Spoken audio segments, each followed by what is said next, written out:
Ya entrando en el tramo final de esta jornada de sábado, del segundo día del Encuentro de Mujeres Arquitectas en su 6ª edición.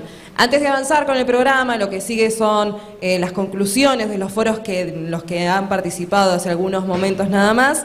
Algunos recordatorios. Primero lo primero, porque se vienen días de sol hoy y mañana, va a estar más lindo que hoy en Mar del Plata, y alguien perdió sus lentes. ¿Qué son estos? Si alguien los reclama, estaban por acá adelante, quedan acá en la mesa. ¿De Marta? Si no, los sorteamos. Bueno, quedan acá. Quedan arriba de la mesa para que puedan chequear tranquilas. Luego, hoy a la noche tenemos un encuentro, tenemos una fiesta. ¿Todas ya tienen sus entradas? Sí, y veo algunos... Nah. Bueno, en cuanto a eso les cuento dos cosas. Si alguna se colgó o se arrepintió, no iba a ir y ahora sí, pueden ir hoy a la noche directamente a Espacio Cova. Esto es Funes 2146, es aquí derecho, es Funes entre Avenida Colón y Bolívar. Y es muy importante que estén, no solamente porque va a ser un encuentro distendido, ¿sí?, por fuera de lo académico, para brindar, para entregar reconocimientos y tal, sino porque también va a ser el lugar donde se va a votar la próxima sede del próximo Encuentro de Mujeres Arquitectas. La votación va a ser esta noche en el evento de cierre, decía, en Espacio Cova, en Funes y Bolívar. Así que si alguna se arrepintió y no iba a ir y ahora sí, o se quedó sin entrada, o cualquier circunstancia, puede ir ahí derecho desde las 21 y nos encontramos ahí, básicamente, a bailar un rato también, ¿por qué no? Bueno, lo que sigue a continuación, como les decía, tiene que ver con la lectura, con compartir nuevamente las conclusiones de los foros. Estuvieron participando esta tarde en los foros Barrio Ciudad, por un lado, y en el foro Territorio por el otro. Es por eso que voy a invitar a las moderadoras de esos foros para que puedan compartir las conclusiones con todas. Invito al escenario a las arquitectas Soledad del Cueto y Damasia Bustamante por el foro Barrio Ciudad y a las arquitectas Silvia Borrilli y Paula Suero por el foro Territorio. Las recibimos con un aplauso. Gracias.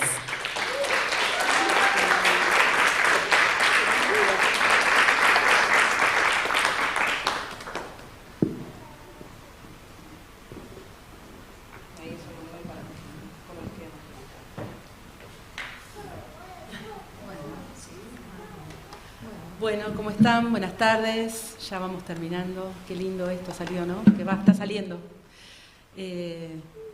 La verdad que felicitaciones a todas. Nos merecemos un gran aplauso por esto, ¿no? Por el esfuerzo de también las compañeras que se pusieron esto al hombro también, ¿no? Bueno, Damasia y yo moderamos Barrio Ciudad, ¿no? Sí, estoy en punto de pie. Así que bueno, del debate, que fue muy rico y muy interesante y que quedaron cosas por decir, hicimos una síntesis colectiva y vamos a ir leyendo una y una las conclusiones que escribimos conjuntamente. Arranco. ¿Vos querés decir algo más? Bueno. Una de las cosas que salió como primera conclusión fue la preocupación por el desfinanciamiento de las políticas públicas a nivel nacional, tanto en el tema de hábitat como sostenibilidad, sustentabilidad, educación, ambiente, salud, etc. Bueno, como punto 2, promover transformaciones urbanas como colectivo. Punto 3, necesidad de políticas públicas de hábitat. Punto 4, articulación entre gestión pública y los actores de la sociedad civil en sus diversas organizaciones.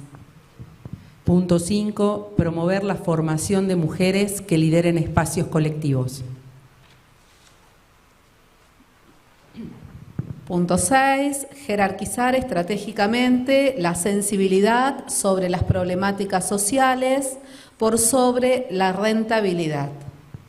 Y punto 7, un tema para debatir hacia los demás en los próximos EMA, apertura a otros debates de otros colectivos de la sociedad civil.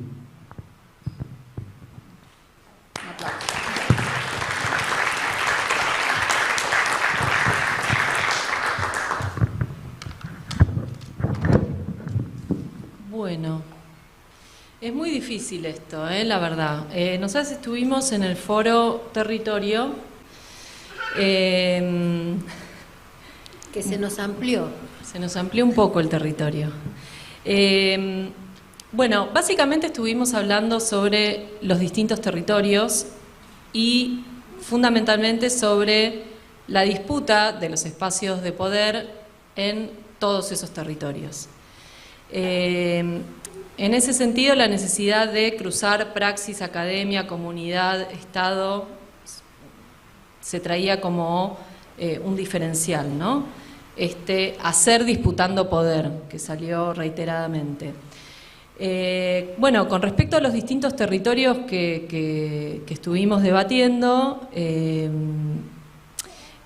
la disputa de esos espacios de poder que decía anteriormente desde nuestra perspectiva feminista, ¿no? Y estos territorios eran tanto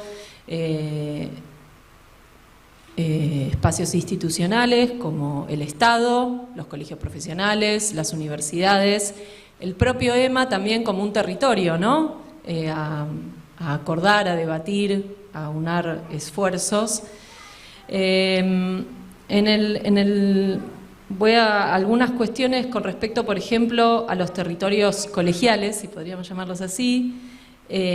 Bueno, surgió la disparidad en la composición tanto de autoridades como en la disparidad en la composición de la matrícula y la desigualdad en la distribución del trabajo. Traíamos un dato del Distrito 9 en donde de la totalidad del trabajo que realiza la matrícula, del 100% de trabajo, el 50% lo está realizando el 6% de la matrícula solamente. Y después surgieron también otras, no sé si desigualdades, pero otras disparidades vinculadas al trabajo desde el Estado, ¿no?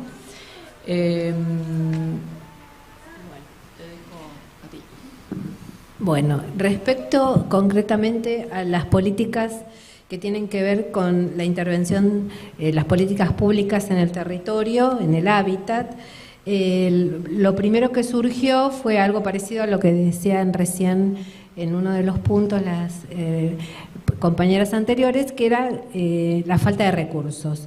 Pero inmediatamente hubo otras compañeras que dijeron no, recursos hay, recursos sobran. Y entonces se empezó una discusión respecto de eso. Entonces, ¿cómo hacemos para poder que esos recursos que existen, que hay, que sobran, que son abundantes, cómo hacemos para que lleguen a donde nosotras queremos desde nuestra perspectiva feminista que lleguen? Y bueno, y otras compañeras empezaron a decir que hay formas, hay experiencias, y dieron como una serie de pautas a tener en cuenta para poder concretar eso. Bueno, y una de las primeras cosas es la organización. La organización y la participación que se tiene que dar a nivel interinstitucional, dentro de cada una de las instituciones del Estado, y también entre el Estado y la comunidad. Eso como una cosa número uno. Después, hay herramientas que todos conocemos. Esas herramientas es la capacitación y la formación, las leyes, los pliegos que podemos construir para esas obras, los protocolos, los manuales, las redes y fundamentalmente compartir toda esa información que son parte de las herramientas. Y las estrategias serían la rigurosidad técnica para presentar proyectos, obras, la continuidad, la persistencia y la sostenibilidad de cada una de nuestras acciones y de nuestra participación en los distintos ámbitos, y la simultaneidad de acciones que tenemos que más o menos convertirnos en pulpos. Y después, eso en cuanto a la cuestión de las políticas públicas territoriales. Y después, en relación a lo que decía recién Paula, que se nos creó el territorio EMA, hay como 4 propuestas del territorio, concretamente EMA. Un pedido de las compañeras del Chaco de adhesión a una nota que en síntesis, si no me quiero equivocar, vendría a ser como que la opinión del EMA en cuanto a las políticas de desmantelamiento del Estado que están teniendo en Chaco y, bueno, en realidad ya sabemos que es en todo el país. Otra de las propuestas era de tratar de incluir en los siguientes temas a las arquitectas que no están institucionalizadas, porque la mayoría de las propuestas que se presentaron eran o desde la universidad, o desde un municipio, o desde el Estado provincial. Pero bueno, quedaron afuera todas las otras tareas que hacen Había una arquitecta tucumana que las llamaba las arquitectas de la calle. Eso es una cosa que cuento yo, no es lo que surgió en el grupo.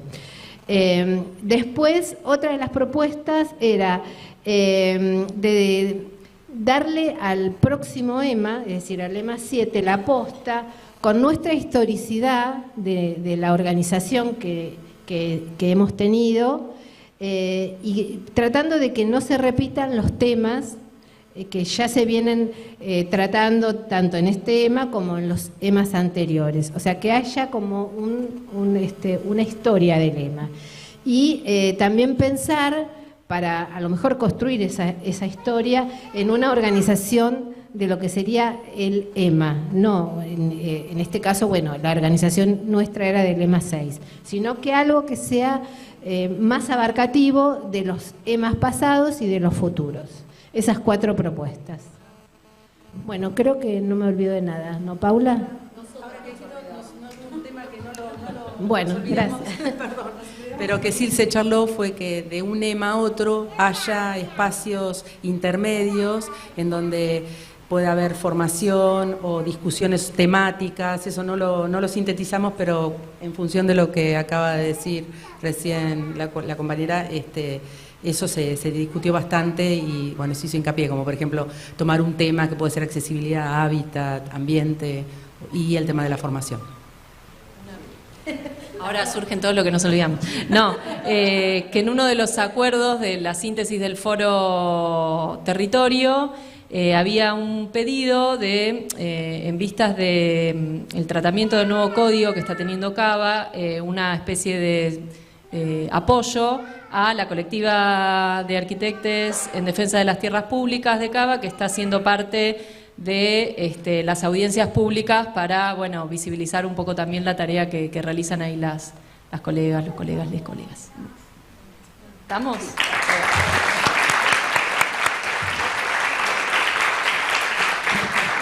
Las conclusiones de 2 de las mesas de debate enriquecedor, apuesto a través de las conclusiones que han tenido hoy, se suman a las de ayer.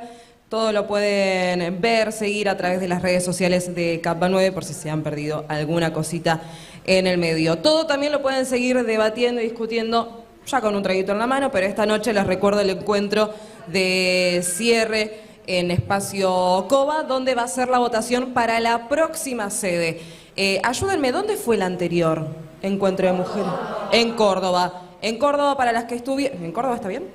En Córdoba para las que estuvieron, que votaron que sea Mar del Plata. Bueno, esta noche va a ser el momento para que empiece todo el proceso para ver cuál va a ser el próximo encuentro de mujeres arquitectas, con el objetivo de implementar estas observaciones que han hecho a lo largo de esta jornada, de la de ayer y lo que queda un poquito también de mañana.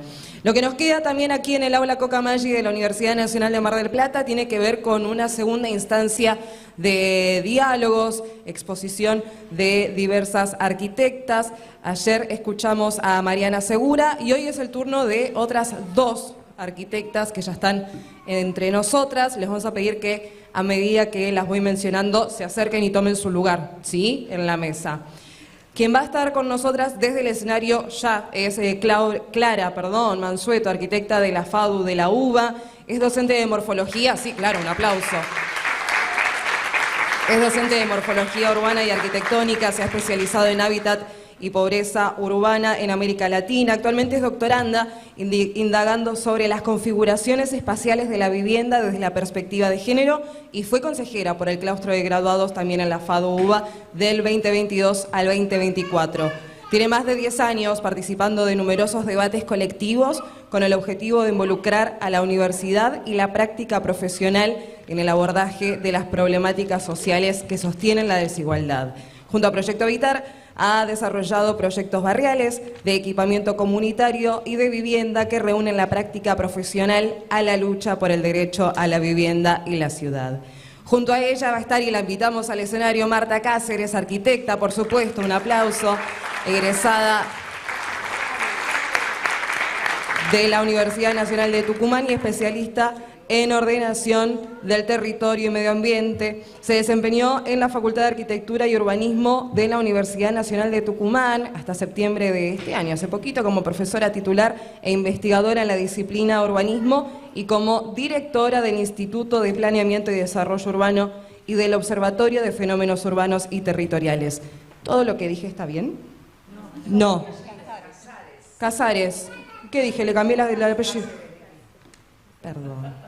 Bueno, podía pasar también, chicas. Bueno, las dejo con ellas, que son las que saben, Clara Mansueto y Marta Cáceres, que es el apellido, ciertamente, en este nuevo ciclo de diálogos. Un aplauso para ellas, por supuesto.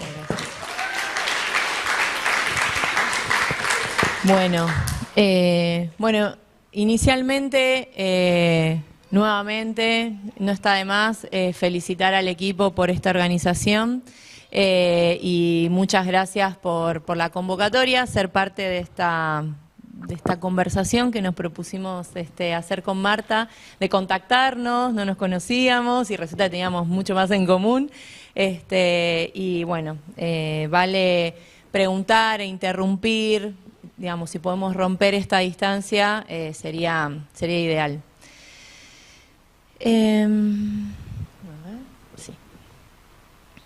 Bueno, yo voy a hablar de mi experiencia como parte del colectivo Proyecto Habitar y bueno, y es justamente, entiendo, por una de las razones por las cuales me invitó y me mencionaba Fernanda, el interés de poner en valor en este encuentro la acción colectiva, ¿no? La construcción colectiva. Y ponía esta foto como una posible foto representativa de Proyecto Habitar, porque el colectivo del que participo justamente es un colectivo en acción.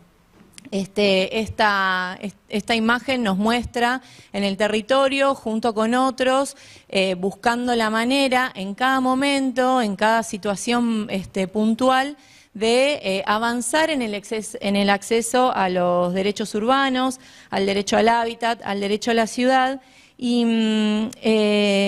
Y acá aprovecho para recuperar que venimos hablando, han expuesto colegas en esta misma mesa sobre el derecho a la ciudad como una propuesta para pensarnos como protagonistas, ¿no? de la ciudad, y como nos invitaba a pensar Lefebvre, como una obra, ¿no? Como nuestra obra, como una obra colectiva. Proyecto Habitar, y no pasan las... A ver. Ahí está. Proyecto Habitar lleva más de 15 años de trabajo y a lo largo de estos 15 años hemos hecho múltiples acciones con múltiples resultados, pero lo que más me interesaba traer en esta oportunidad es que en este proceso histórico de construcción que ayer Gabriela Torres, mi compañera, introducía, en el que PH se inscribe, ¿no? De conformación de nuevos actores, de actores colectivos, nosotros nos constituimos como este actor colectivo en la transformación del hábitat. Y es una historia que compartimos también con la construcción del derecho al hábitat, ¿no? Del hábitat como derecho, porque es un derecho, así como el derecho a la ciudad, un derecho colectivo, como el derecho al ambiente también que se conversó acá, y un derecho en construcción sobre todo, que de alguna manera invitándonos a revisar qué entendemos incluso, como nos traía Celeste Fish, del bien común, ¿no? Son conceptos que nos permiten pensar y revisar qué rol podemos jugar. Traigo una frase para lo que sigue, porque me ayuda a que como que tengamos esta perspectiva en lo que voy a contar, que nos compartía el psicólogo social Hugo Poyola, citando a Pillon Rivière, cuando planteaba que los profesionales éramos los mejores cuadros que tenía el sistema. El sistema para transformar o el sistema para reproducir, ¿no? Nosotros queremos ser, ¿qué queremos ser en este sistema? ¿Qué rol queremos construir?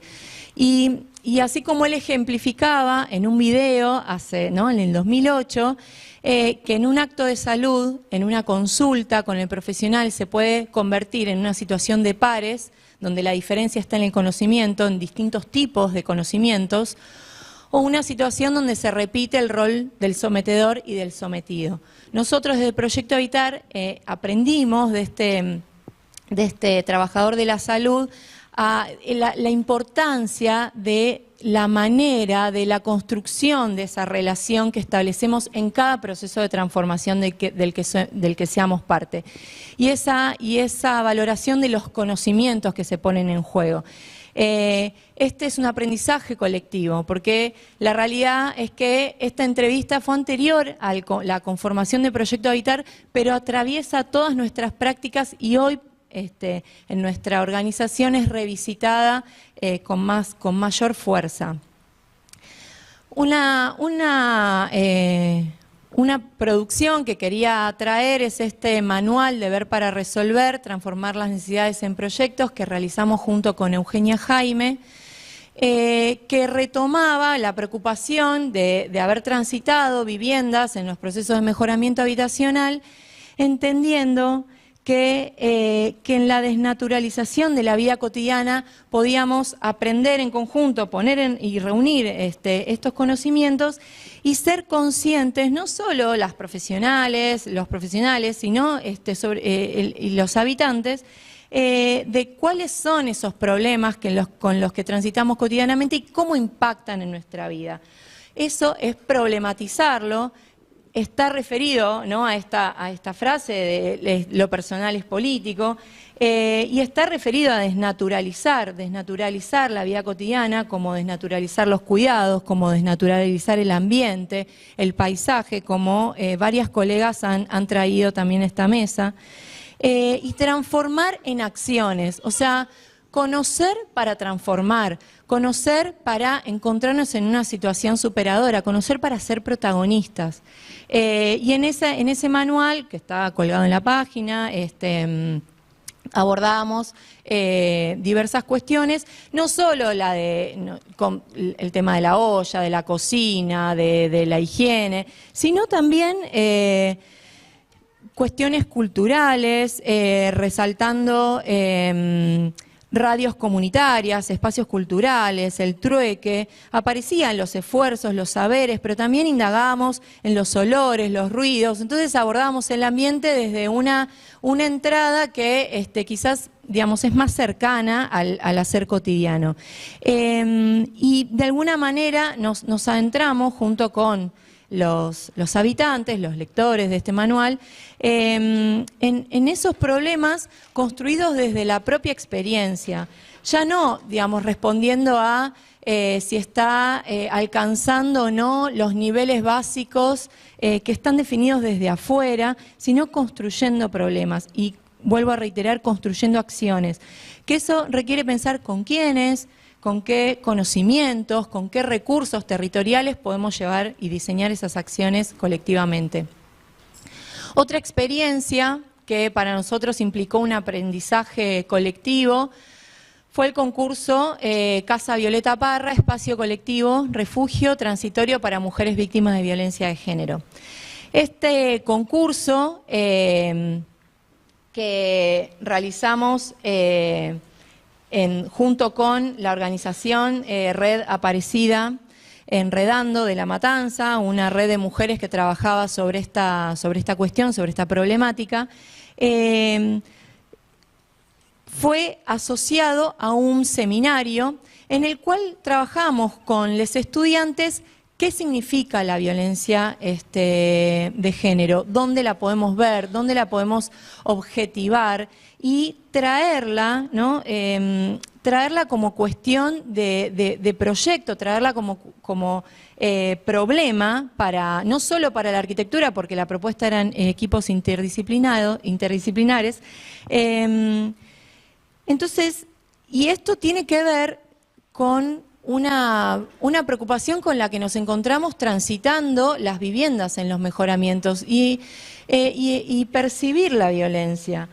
Cuando la percibimos teníamos que tomar una decisión, o hacíamos de cuenta que no pasaba nada y trasladábamos el problema, bueno, acá está pasando esto, o lo asumíamos desde el lugar que podíamos, ¿no? Como docentes y como proyectistas, decidimos hacer esta propuesta, pero hacerla con un seminario, que no es lo mismo, porque a lo largo de este seminario pudimos aprender entre todos qué significa construir el programa, un programa social, no un programa cuantitativo, y construirlo como las bases del concurso entre todos. Fue, digamos, una estrategia colectiva sumamente interesante que además trae primero a la universidad la cuestión, después nos acercamos al hospital donde había un consultorio de esta red y luego a un barrio popular donde había otra sede de la red para finalmente conocer el entorno donde se iba a desarrollar la propuesta. La realidad es que no lo hicimos solas y solos, sino que en cuanto hicimos la propuesta, Ana Falú, Inés, Moacet, Zaida Muyi, junto con Eugenia Jaime de Proyecto Habitar, se brindaron a reuniones por Zoom. Ya ahí estábamos haciendo un trabajo híbrido previa pandemia, y porque entendían la importancia, ¿no? Traigo nuevamente esta frase de lo personal es político, y formaron parte de esta iniciativa, que es una iniciativa posible, entiendo, para que tomemos desde los colegios, trabajar a través del concurso, poner temas en agenda. Otra producción que creo que puede ser, que por lo menos me permite explicar lo que sigue, es este libro de Espacio y Género, porque dentro de una serie decidimos abordar este par, y para nosotros como colectivo significó, con nuestros compañeros y compañeras, también alcanzar aprendizajes colectivos, reforzar la restitución de la experiencia, valorarla, reconocer qué habíamos hecho en esos movimientos, con esos instrumentos en nuestra práctica, y poner en palabras, ¿no? Escribir, como nos invita Virginia Woolf.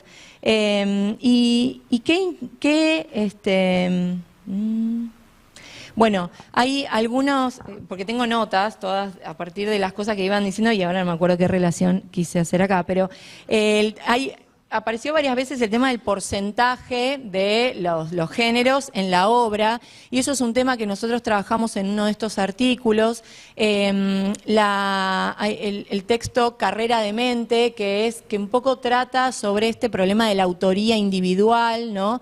Que muchas nos vemos afectadas cuando no nos vemos, y muchos también, colegas, cuando no se ven en esa autoría, y trabajaron un montón para hacerlo. Y la realidad es que la arquitectura es colectiva, pero eso después no se observa y afecta un montón, por ejemplo, en los concursos, cuando queremos hacer carrera docente, porque los metros cuadrados, aunque no esté escrito en ningún lado, operan sobre la cantidad de hijos que tenemos, digo, ¿no? Entonces, bueno, alguna de esas cuestiones, y la idea de pensar que es una carrera y que realmente es demente, ¿no? O sea, como el esfuerzo que nos implica. Bueno, y entre otras cuestiones como la incorporación, cómo nos hicimos de estrategias para la incorporación de mujeres y disidencias a las obras que estábamos dirigiendo. Una cuestión ahí. Hicimos una entrevista, hicimos una convocatoria, se acercaban y se postulaban para cocinar, limpieza de obra, y queríamos que fueran albañilas. Entonces cambiamos las preguntas de la entrevista y les preguntamos quiénes habían construido su casa cuando ellas todavía no aparecían, les preguntábamos ¿y quién alcanzaba el balde? ¿Y quién preparaba la mezcla? Y ahí podíamos considerar que tenían experiencia previa entonces, y ellas también, ¿no? Y ahí empezamos un camino de reconocimiento de esa tarea y se incorporaron a la obra. Los tres casos que voy a contar, lo que intentan es enfocar en esto, en lo colectivo en la vivienda. Vengo de aprendizajes colectivos, de rescates, de eso, ¿qué es lo que...? ¿Todo bien? De cómo esos aprendizajes colectivos se van construyendo y van generando, transformándose en lo próximo. Y esta experiencia de las mujeres, una actividad que realizamos que llamamos las mujeres en la apropiación del espacio, fue un taller que hicimos en una plaza, en el marco de una feria, para el 8M. No había convenio, no íbamos desde la universidad, no había, o sea, lo queríamos hacer. Propusimos el encuentro, desplegamos una mesa, habíamos llevado actividades y planos un poco desarmados e invitábamos a pensar qué actividades les interesa, dónde los ubicarían, qué lugar tienen, por qué en ese lugar, por qué una cosa vinculada a la otra. Y observamos que el programa de uso se define justamente de manera muy particular según cada persona y que trascienden esas formas regladas, ¿no? Como una cocina por vivienda, por ejemplo. Que los espacios se resignifican según el uso y a lo largo del tiempo de nuestras vidas. Se valoraban condiciones de aire, de luz, la relación con la vegetación, que los espacios no estén ocultos, ¿no? Sino vinculados con otros. Y se le otorgó para nosotros, fue un aprendizaje, un significado colectivo al uso de la vivienda, donde las actividades de orden reproductivo se entremezclaban con las productivas, el espacio amplio donde suceden múltiples actividades en simultáneo y donde la vida se organiza de manera compartida. Se identificaron otros de la intimidad, como la habitación, el baño, creo que Mariana había hablado de la intimidad, y esos fueron dispuestos en los extremos, más alejados, ¿no? Y con similares dimensiones y mucho espacio de guardado. En uno de los casos aparecía muy fuerte el tema de los instrumentos y la música, y cuando preguntamos, claro, era una madre con una hija la que estaban armando ese espacio y la hija, por una discapacidad cognitiva, hacía terapia, ¿no? Musicoterapia. Y bueno, y eso entonces pasa a ser central. Y eso difícil, ¿no? De encontrar en el código de edificación, o sea, como... y bueno, y también difícil de entendernos nosotros como arquitectos, arquitectas, arquitectes en esas formas que muchas veces cuando miramos el espacio de manera formateada como lo aprendemos, si no revisamos eso, lo que hacemos es reproducir esa estructura, que es un poco esa perspectiva que yo invitaba a pensar, ¿no? De que nos presentaba Hugo. Bueno, desde Proyecto Habitar nos propusimos, digamos, tomar esto como aprendizaje, seguimos avanzando y actualmente estamos formando parte de la construcción de una vivienda colectiva de autogestión de los cuidados que promueve y gestiona la Tribu Plateada, así se llaman. Está localizada en Plotier. Ellas decidieron compartir la vejez. Decidieron un espacio de vivienda, pero que promueva el cuidado autogestivo y vivir un envejecimiento activo. Para poder llevar adelante esto y presentarlo en la municipalidad, tuvimos que presentar una excepción, porque es otra forma de unidad de convivencia. Si nosotros sumamos la cantidad de personas, no estaba fuera de lo que establecía el código urbano, pero en realidad ellos eran considerados cada uno una unidad distinta, porque no eran ni hermanos, ni... Entonces presentamos una explicación en conjunto donde se pone en valor otra forma de convivencia y conseguimos esa excepción y registramos los planos y actualmente está en construcción. La realidad, off the record, es que no hacía falta registrarla porque, como comentaba una colega, no, digamos, el control no es suficiente para identificar todo este tipo de obras. Pero nos parecía sumamente importante hacerlo y presentar esa ordenanza de excepción porque es parte de visibilizar esta alternativa y de multiplicarla, que es el objeto que tiene la tribu plateada. Por eso se sacan fotos, van a la obra, están atrás de cada detalle, tienen un Instagram, lo promueven, y si conocen a alguien, algún grupo que quiera hacerlo, contáctenlos porque son sumamente agradables y amorosos.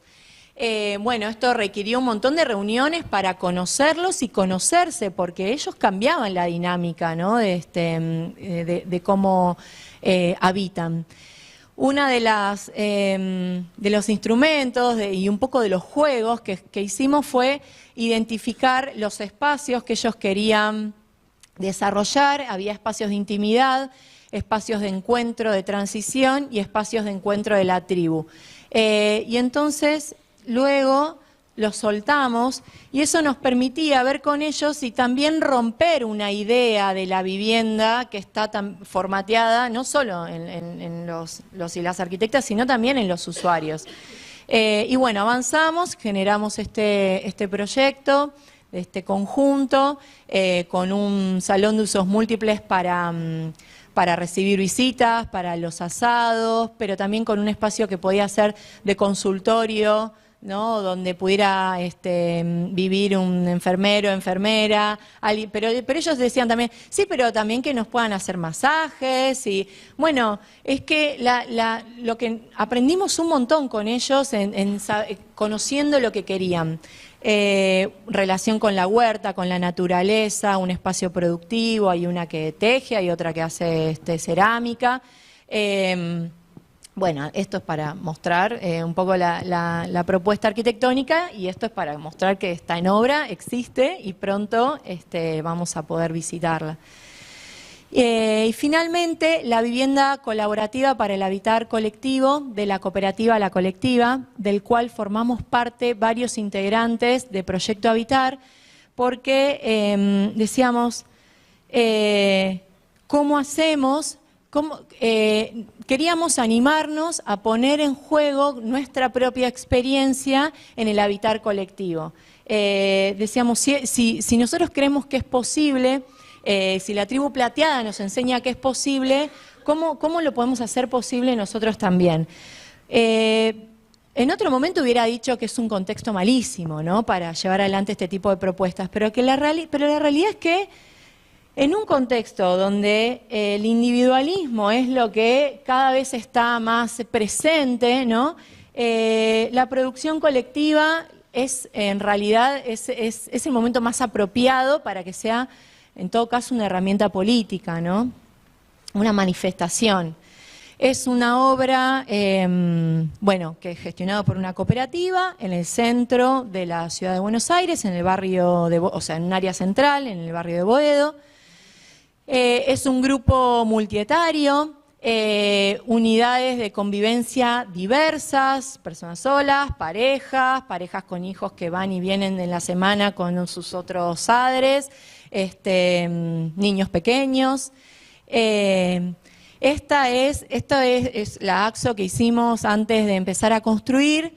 Pasaron cosas, no va a ser de esta altura, es bastante menos, porque lo que sí nos significó este contexto es tener que adecuarnos, y eso también lo podemos hacer porque nuestro colectivo viene trabajando de manera procesual y abierta, ¿no?, dispuesta a ajustar en cada momento para poder sostener y llevar adelante ese objetivo.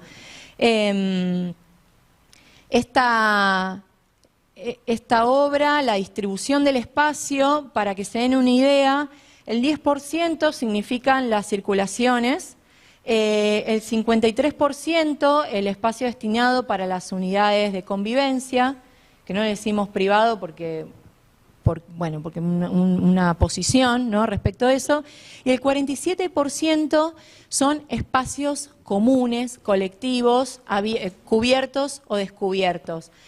Es un edificio que, digamos, todo lo que da a la calle son esos espacios de unidades de convivencia, de múltiples tamaños. En la planta baja está la que está destinada a los adultos mayores y después, digamos, a medida que vamos subiendo, vamos creciendo en edad.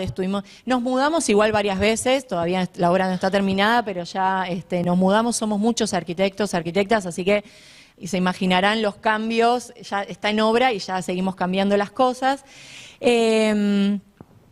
Pero está en obra, va a existir y para nosotros es sumamente importante porque desde el desfinanciamiento de la Ley 341, la producción de vivienda cooperativa, no me animo a decir nula, pero prácticamente.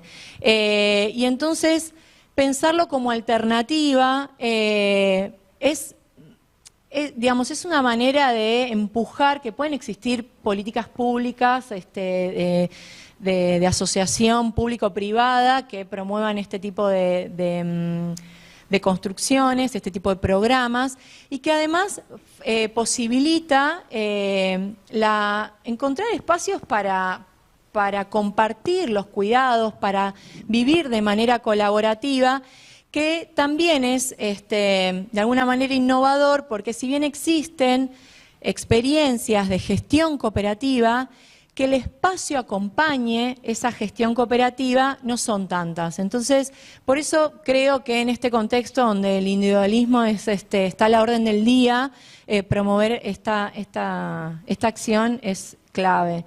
Y bueno, la queremos difundir, y a todos los que estén por allá y quieran ir a visitarnos son más que bienvenidas.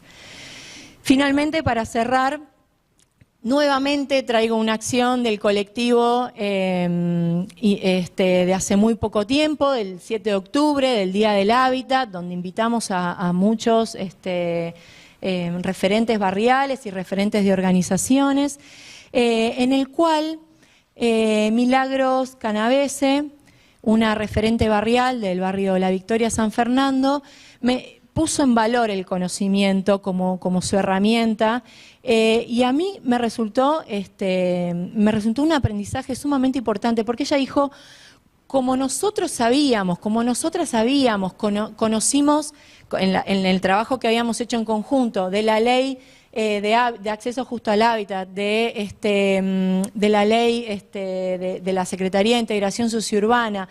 Como nosotros conocimos nuestros derechos, nuestro barrio tiene derechos, y la realidad es que ese barrio con esos referentes actuando, empujando a la gestión local, provincial, a todas las personas que se le crucen, de que su barrio tiene derecho a formar parte de la ciudad, de que su barrio tiene derechos a integrarse a la ciudad y que ellos quieren formar parte de las decisiones que se tomen sobre eso, porque cuando se toman decisiones sobre su territorio, se toman decisiones sobre ellos mismos, que ellos quieren ser protagonistas.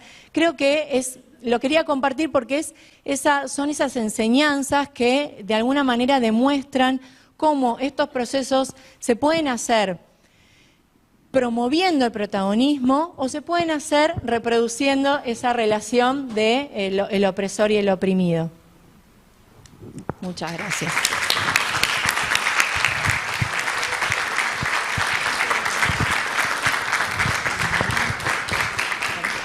¿Dónde está tu...?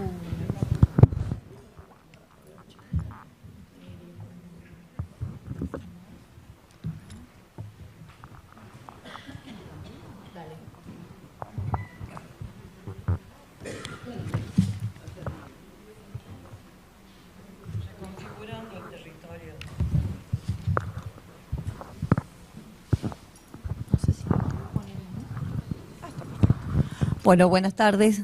Muchísimas gracias por la invitación y felicitaciones por esta magnífica organización. De verdad, este espacio sorprende, ¿no? Sorprende por la capacidad que tenemos y que se despliega en la convivencia, básicamente, por el descubrimiento, ¿no? El descubrimiento mutuo. Clara dijo, no, nos conocíamos, pero nos habíamos nombrado nada más. Vamos a buscar dónde está mi presentación. A ver, salí de acá porque me parece que esto no es un... Ahí va. Acá está. Sí. ¿Sí? Y está acá. Ahí, no, ahí es. Y acá. ¿Me pico? Perfecto. Sí. Bueno, muchas gracias a Fernanda, de quien me llegó la invitación. Y lo personal se expone aquí, ¿no? Y a mí me pasa en este momento estar transitando un momento particular. Hace apenas un mes que me he jubilado de la universidad. Y entonces contar sobre... Fernanda me dijo, contá lo que estás haciendo hace algunas semanas, cuando le dije, bueno, mira, en este momento estoy transitando un proceso de cambio, y un cambio de lugar. Entonces, habituada a armar esta primera diapositiva siempre con mi lugar de pertenencia, que ha sido durante 40 años la Universidad Nacional de Tucumán y en buena parte de ese tiempo el Observatorio de Fenómenos Urbanos y Territoriales, me toca en este momento presentarme desde otro lugar también de pertenencia, que es el Colegio de Arquitectos de Tucumán, en donde desde el viernes pasado, que pasamos por un proceso eleccionario, entraré a formar parte de ese consejo directivo del colegio. Y entonces, en esta interpelación de cambio de época, hablar sobre barrio, ciudad y territorio, repensar desde qué lugar hablar. Y yo no puedo sino hablar desde mi campo de trabajo, que históricamente, en mi historia personal, siempre ha sido desde el trabajo en actividades vinculadas a las intervenciones urbanas.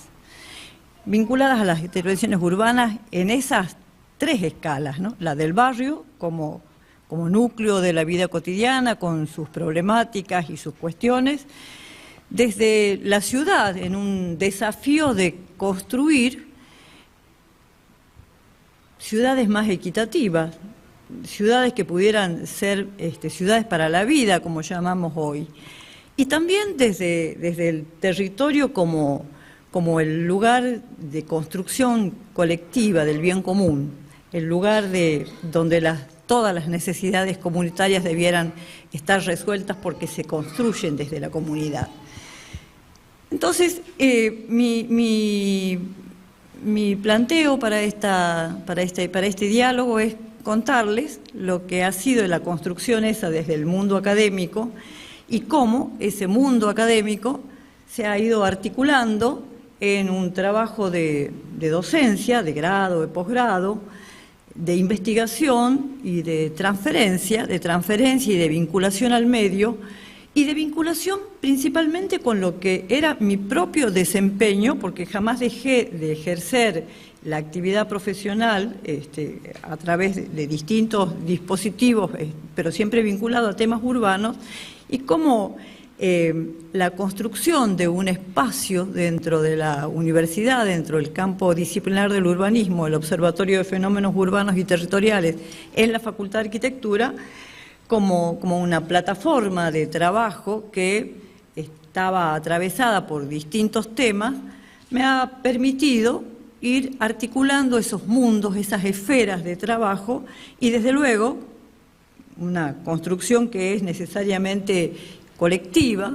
Estas personas que están allí son las que me han acompañado históricamente en los últimos años en esa construcción de ese espacio, y es sobre los temas que yo voy a comentarles, tratando de abordar junto con ellas y ellos esas distintas dimensiones del campo disciplinar del urbanismo, interpretando los procesos, configurando saberes y generando desde una visión prospectiva aportes que pudieran incidir efectivamente en la realidad. El desafío que tuvimos colectivamente siempre fue articular nuestro trabajo con procesos de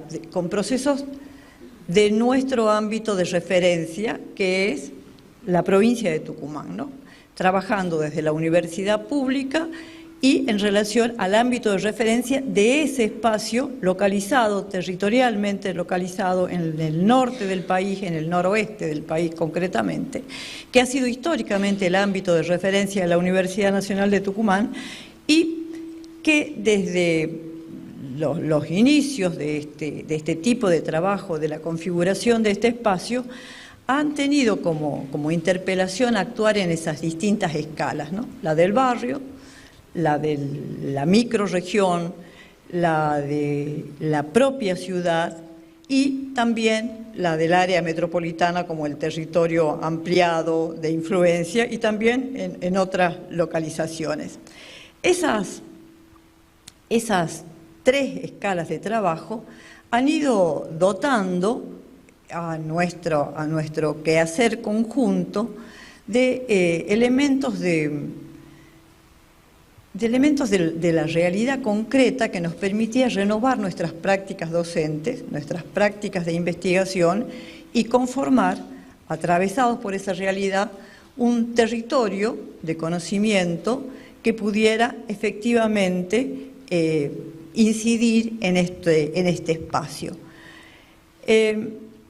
Las imágenes que ustedes ven remiten a distintos trabajos vinculados al desarrollo turístico en algún momento, trabajos que a través de la integración, digamos, en programas de mejoramiento barrial tempranamente en el año 2000, desde el año 2000 y hasta por más de una década, permitieron alimentar de información y de involucramiento a algunos colegas más jóvenes que desarrollaron entonces, en base a ese trabajo articulado entre la consultoría que me permitía juntar información, datos, involucramientos más directos con los procesos de la realidad y alimentar procesos de enseñanza y de investigación. En este camino, digamos, también trabajar en la escala metropolitana construyendo saber y generando propuestas para políticas públicas en escalas de referencia ampliadas. De allí tengo un vínculo con Mariana, nos encontramos ahí trabajando para el desarrollo de áreas metropolitanas del interior sobre el área metropolitana de Tucumán. Un trabajo sumamente interesante, no solo por lo que pudo haber dejado y que seguramente merece ser revisado, sino por lo que como territorio de trabajo permitió ampliar y generar una gran cantidad de elementos para, con otras articulaciones, trabajar en esa lógica de observatorio que tanto teníamos como interés. Mirar la realidad, generar indicadores, producir información y articular esa información con organismos públicos que, efectuando su propio trabajo, tenían una alta incidencia en el desarrollo de políticas públicas. Haber trabajado, indagado sobre el área metropolitana de Tucumán, generando datos, produciendo recomendaciones y lineamientos estratégicos, generando acuerdos políticos y articulando con otros organismos de la provincia, principalmente con la infraestructura de datos espaciales, pudimos construir un espacio, a mi juicio, sumamente interesante, que espero que pueda, yo estoy segura, seguirá su trayectoria en los próximos años, desde otros lugares también seguramente, como un observatorio metropolitano, ¿no? Un observatorio metropolitano que oportunamente recibió una gran cantidad de reconocimientos, ha sido tomado como referencia, inclusive figura en algunas publicaciones de Naciones Unidas, por esa posibilidad que el trabajo articulado, universidad, organismos del Estado, y en un recorte concreto donde se produce información cierta, útil a las políticas públicas, podía tener un efecto transformador. De hecho, estas imágenes que les voy a presentar constituyen ese desarrollo tecnológico que está puesto al uso público y que en distintos momentos, la imagen que ustedes ven es un mapa que registra las condiciones de vulnerabilidad territorial en ese sistema metropolitano de Tucumán y que fue asumido por el Ministerio de Desarrollo Productivo para aplicar tarifas diferenciales en algunos servicios públicos. Pero también ese observatorio metropolitano no hubiera sido posible sin esas articulaciones y sin la disponibilidad de desarrollos tecnológicos que, renovando el campo disciplinar y de trabajo, nos permitían dotar de elementos, digamos, para esas decisiones y para nuestro trabajo colectivo y que permitían también interpretar esta compleja realidad metropolitana de nuestras áreas metropolitanas, pero en Tucumán en particular, que muestran con datos, con cartografía, con información cierta, con trabajo de campo, las condiciones de desigualdad en que operan los procesos territoriales en mi provincia, en particular en el área metropolitana, generando ese territorio de desigualdades que aparecieran ser ciudades que no se tocan, ¿no?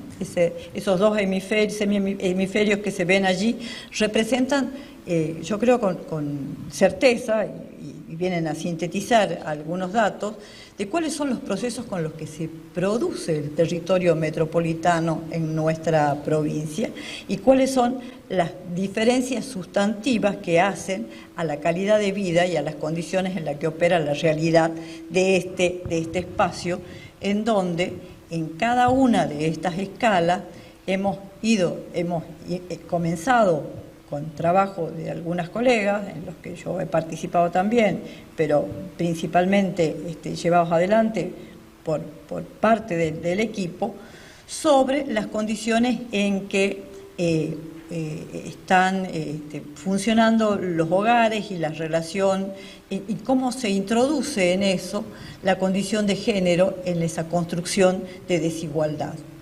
La generación de indicadores que atienden a las particularidades del proceso metropolitano y de cada una de las unidades administrativas que constituyen este espacio metropolitano, atravesado por la dimensión de género, por indicadores de género, muestra una condición de desigualdad diferenciada.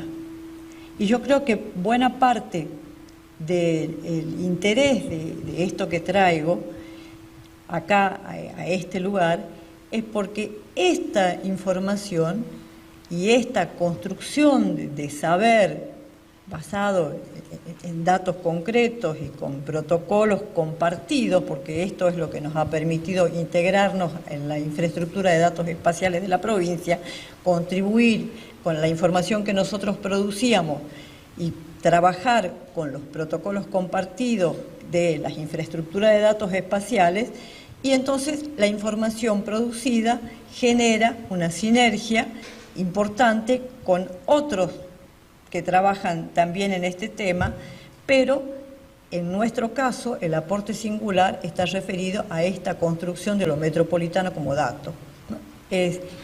Yo creo que el aporte más interesante es ese, la de construir desde una delimitación conceptual de lo metropolitano y visibilizar en esos territorios complejos que son los territorios metropolitanos las condiciones de desigualdad y de desigualdad social, territorial y de género.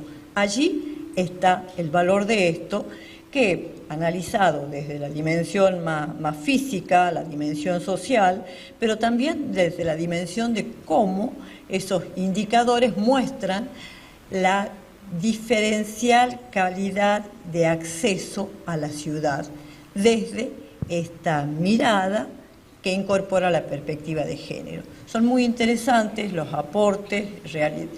Este trabajo a lo largo de estos 20 años ha dado lugar a varias tesis doctorales que toman este recorte, algunos trabajando desde la perspectiva de género, el caso de Natalia Cistaglo, el trabajo desde la dimensión del paisaje, Paula Ayllón-Parte, el trabajo sobre la distribución, la condición de la movilidad en el área metropolitana, que son las imágenes que estoy mostrando, trabajo de Inés Albo. En todas ellas yo he tenido una participación, digamos, desde mi condición de docente, director o de apoyo según correspondía, y que en muchos casos, como el trabajo sobre movilidad, viene a indagar sobre o a revisar trabajos que ya estaban hechos, como por ejemplo en la Argentina, en varias provincias, se desarrolló un trabajo bastante interesante sobre investigación de la encuesta, el PETUMA, ¿no? No me acuerdo. No es la encuesta, no la encuesta permanente, la encuesta de movilidad, de origen y destino, las encuestas de origen y destino. Se hicieron encuestas de origen y destino en varias provincias del país, son encuestas sumamente caras, muy difíciles de llevar adelante. Sin embargo, los datos están ahí, como por ejemplo los datos estaban ahí en los trabajos que se hacen para el PROMEVA. Sin embargo, nadie había cruzado la variable de género en esos trabajos ya elaborados.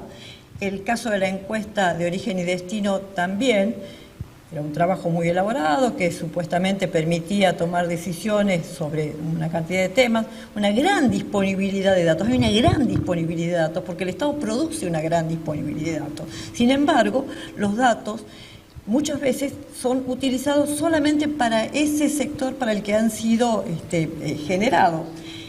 Y hay una increíble posibilidad de hacer indagaciones. Y este fue el caso de la encuesta de origen y destino al atravesarlo con la variable de género y con las condiciones con las que operaban las diferencias socioterritoriales, que eran trabajos que ya nosotros habíamos hecho.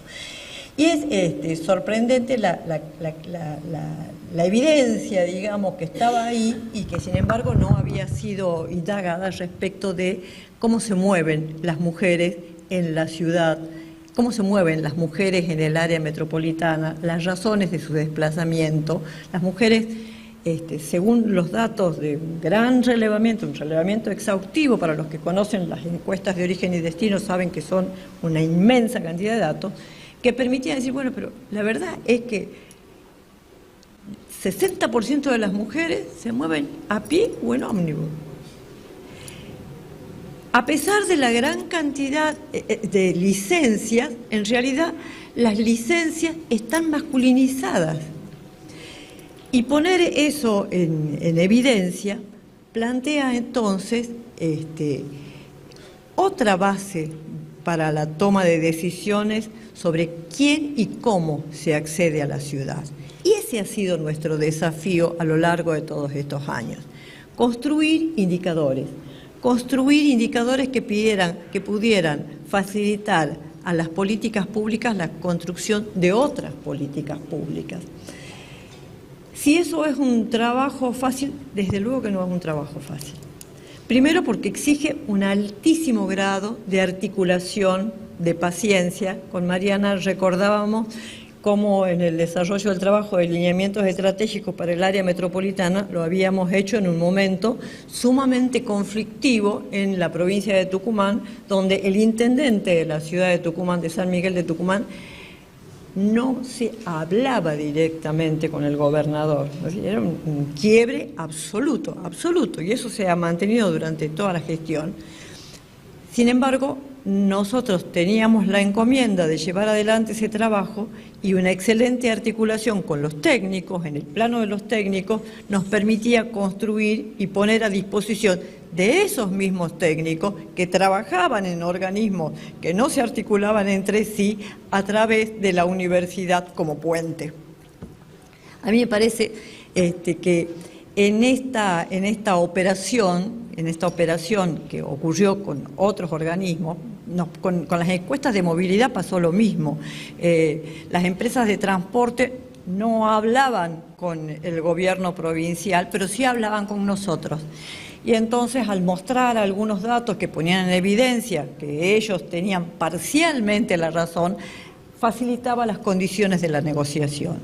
Entonces, este trabajo de intensa articulación ha permitido para el territorio de la academia y el territorio del mundo real en donde se definen las políticas públicas, el del Estado, articulaciones que hasta entonces no se habían planteado y que nos mostraban a nosotros cómo esos indicadores de acceso a la ciudad tenían entonces en esa dimensión metropolitana un acercamiento que permitía tomar decisiones en la escala de las ciudades, desde el punto de vista jurídico-administrativo, de las unidades administrativas que constituyen este espacio metropolitano, que son 6 municipios y 19 comunas rurales, y tomar decisiones o servir de base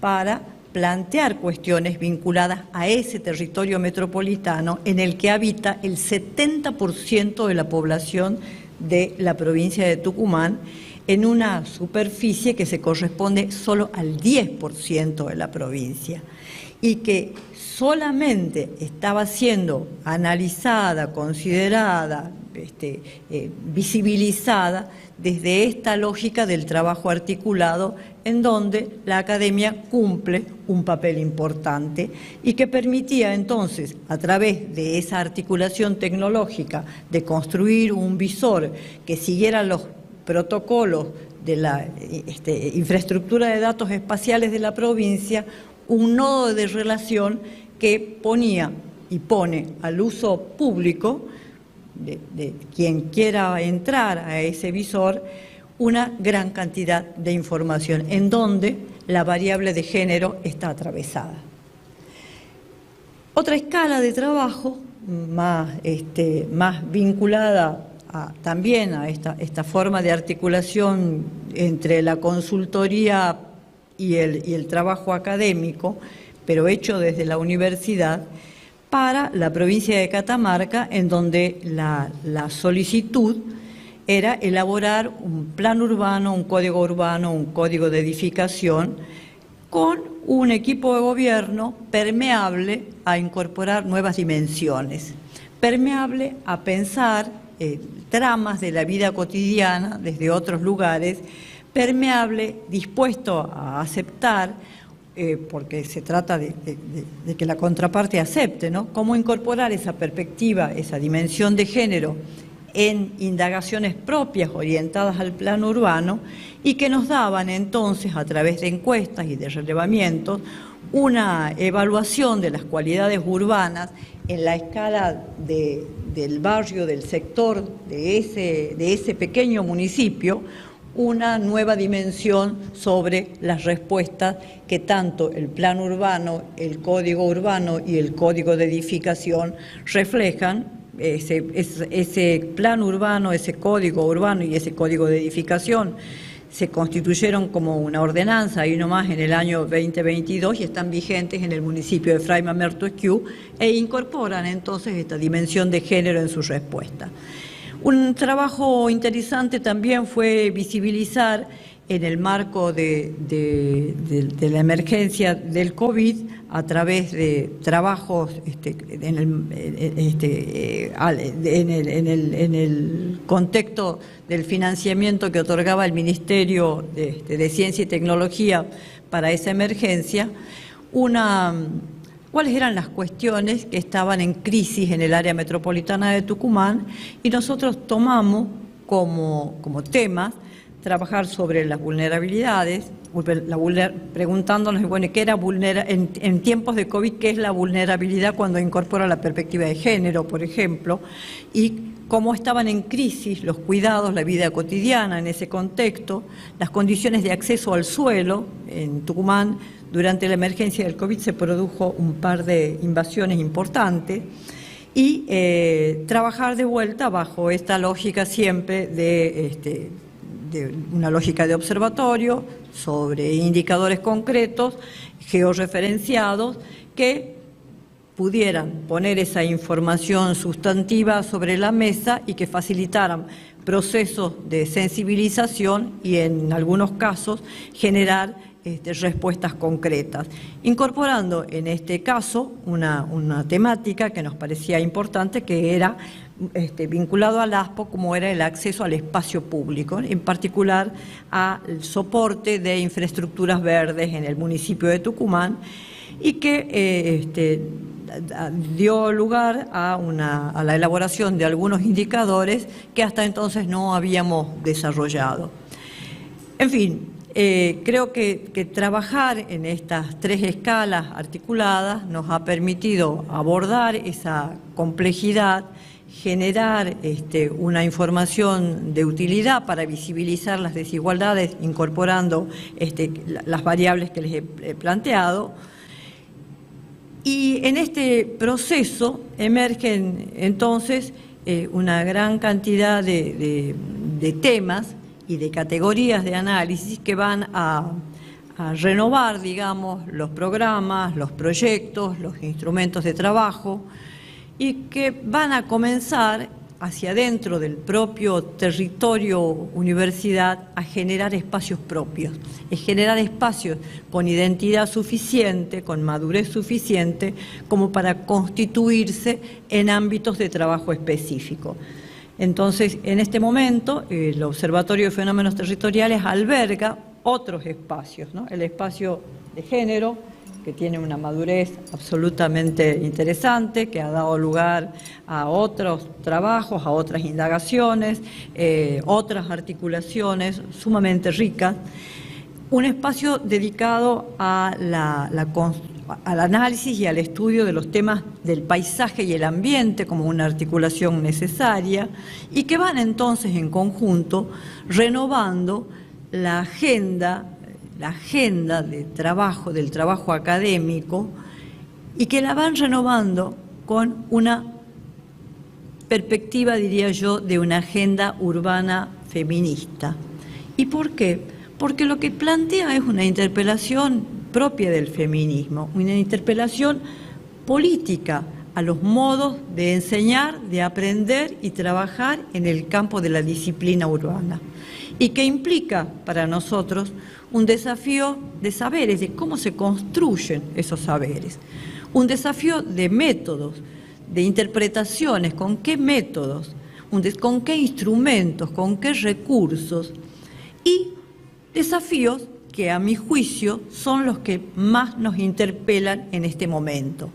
Desafíos programáticos, desafíos operativos, desafíos institucionales y de capacidades, cómo construir esas capacidades, y que implica entonces que en el ánimo ese de alcanzar esa sustentabilidad y esa renovación de la agenda, nuevas definiciones políticas, otras definiciones técnicas, otras definiciones normativas.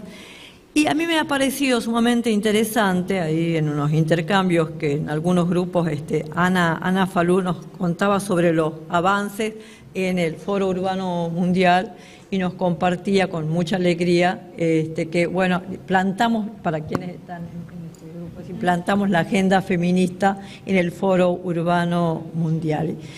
Y ella también nos compartía una frase que a mí me parece que es la que más nos interpela, ¿no? Esta de Claudia López, dice: la ciudad feminista debe innovar con una perspectiva pragmática. En ese lugar estamos. Esto es lo que nos traía Mariana ayer. En ese lugar estamos. El desafío de llevar a la práctica, innovar con una perspectiva programática implica que dejamos de lado esta cosa que a veces parece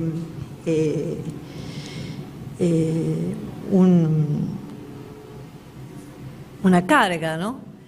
Así se construyen los movimientos innovadores, así se construye el feminismo, pero el riesgo de ser solo testimoniales es un riesgo que tenemos que eludir. Tenemos que ir al cambio, transformar, con errores, como nos planteabas, Mariana. La praxis, las palabras solo se redimen en la práctica, decía el poeta, y yo estoy convencida de eso. El otro territorio es el territorio institucional, sobre el que a mí me interesa discutir por esto estos lugares de pertenencia. La imagen muestra dos cuestiones. A la derecha, la reunión de Arquisur, la última reunión de Arquisur. Si ustedes miran la foto, son todos muchachos, salvo una señora, ¿no? Todos muchachos.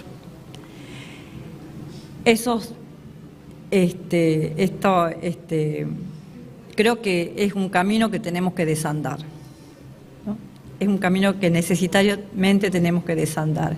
Y a mí me parece sumamente interesante esto de buscar y por eso traía la imagen de la Sociedad Central de Arquitectos que se anima a desandar institucionalmente esa desigualdad estructural que aparece en los colectivos profesionales y dice, así se deben constituir nuestros procesos electorales, y lo transforma en una norma.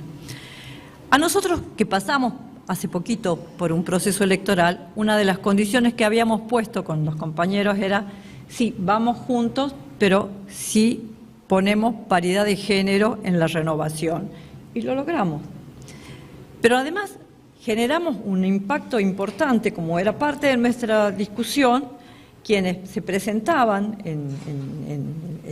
junto con nosotros en oposición, llevaban una presidenta. Por primera vez se postulaba una presidenta al Colegio de Arquitectos de Tucumán. Por primera vez. ¿Cuántas presidentas de Colegio de Arquitectos tenemos en Tucumán? En la Argentina muy pocas, dos. La de Jujuy y tú, claro. Y ustedes también.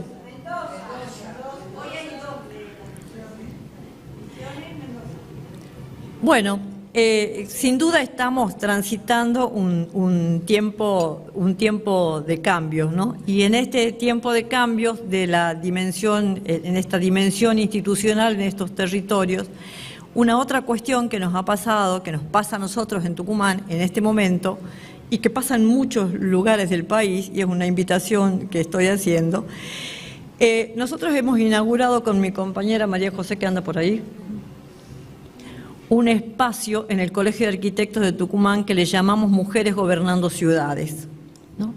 Desde el lema, desde el primer lema que mi compañera Verónica Lombardelli supo instalar allá en el año 2017, hasta hoy, esta construcción institucional en el Colegio de Arquitectos va creciendo, ¿no?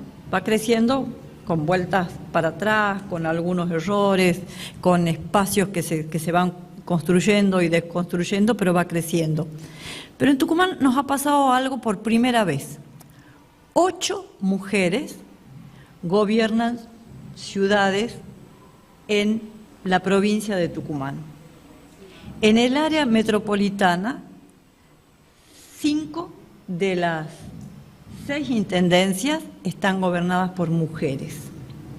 Entonces a nosotros nos pareció que era muy importante llevar a esas mujeres al Colegio de Arquitectos y ver cómo colaboramos y cómo contribuimos con esta interpelación de gobiernos de mujeres. Pasan muchísimas cosas interesantes, pasan cosas tan interesantes como quién gobierna ciudades, quién asiste a nuestras reuniones. Asisten mujeres, porque decimos mujeres gobernando ciudades y entonces van mujeres nada más. Yo creo que habremos roto algunas brechas cuando reuniones como esa o como esta, acá hay dos caballeros que nos están acompañando, además del apoyo. Cuando en las reuniones de mujeres gobernando ciudades o de cualquier reunión que se llame mujeres, los hombres se sientan también con derecho a poder asistir, ¿no? No se sientan asustados.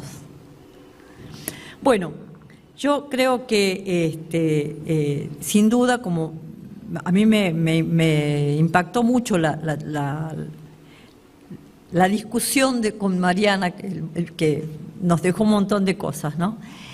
Esto de construir una nueva institucionalidad requiere que cambiemos de instrumentos.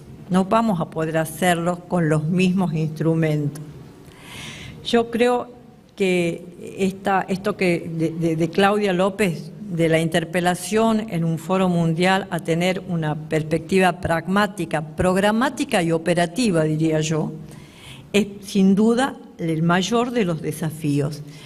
Y entonces aparecen una gran cantidad de preguntas, ¿no? Y ¿cuáles son esas innovaciones que pretendemos? ¿Y por qué con las mujeres? ¿Y desde qué lugar? ¿Y cómo? ¿Y con qué articulaciones? Y yo creo que por ese lado tienen que quedar abiertos los diálogos para estas nuevas construcciones. Bueno, no tengo mucho más para decir.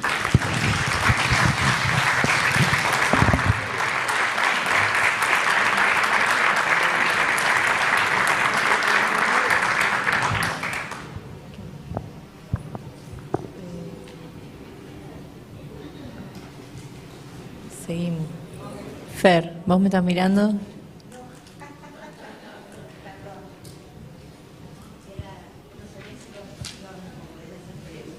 Sí, ¿se puede? Sí. Sí, conversábamos antes que si quieren podemos aprovechar estos minutos también para cruzar preguntas en redondo y ahí hay un micrófono. ¿Hay alguna de las chicas O de los comentarios, chicos qué sé yo. que quiera hacer alguna pregunta a Marta Casares o a Clara Mansueto a raíz de las exposiciones que hemos escuchado en los últimos minutos? Sí, vamos. Hola, buenas tardes. Bueno, Fernanda, una pregunta. En realidad forma parte de la continuidad.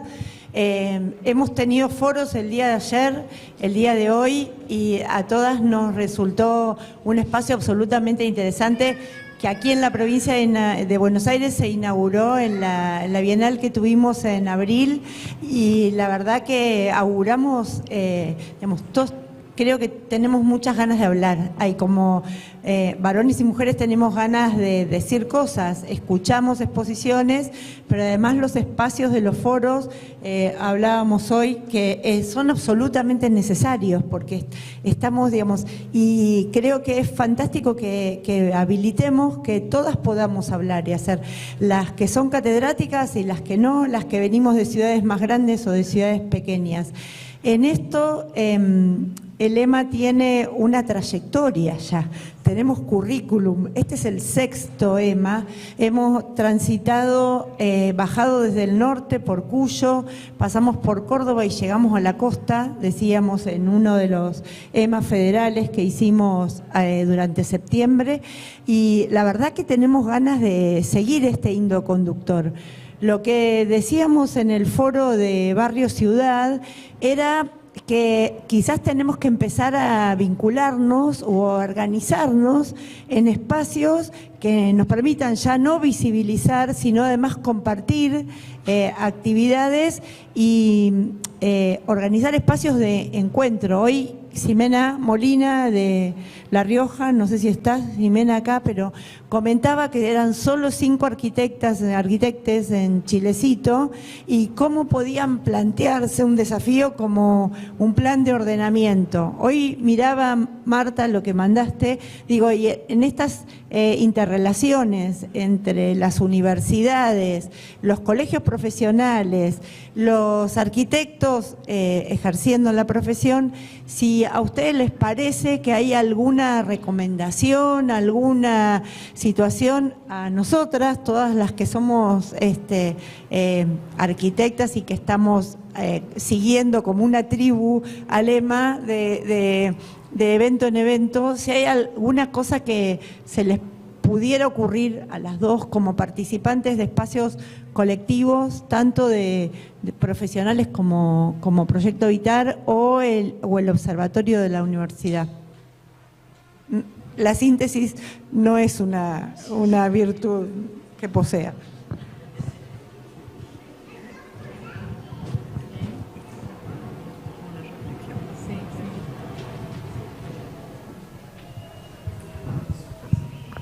Marta dice que es una reflexión, que no es una pregunta. O sea, claro, estás presentando la necesidad de propiciar esos encuentros y yo creo que sí, que es posible. Y pensaba esto de lo pragmático, que después decías programático y operativo. A mí eso me interpela porque yo creo que tiene mucho de lo que hacemos, ¿no? Desde la organización.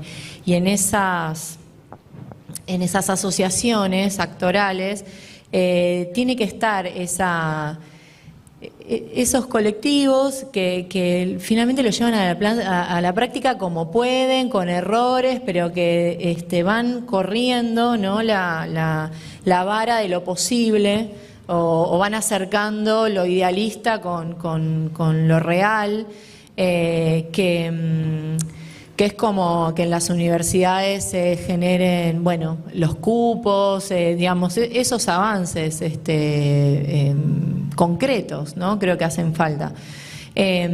Porque algo que también que planteabas era lo de transformar las políticas, ¿no? Las políticas públicas.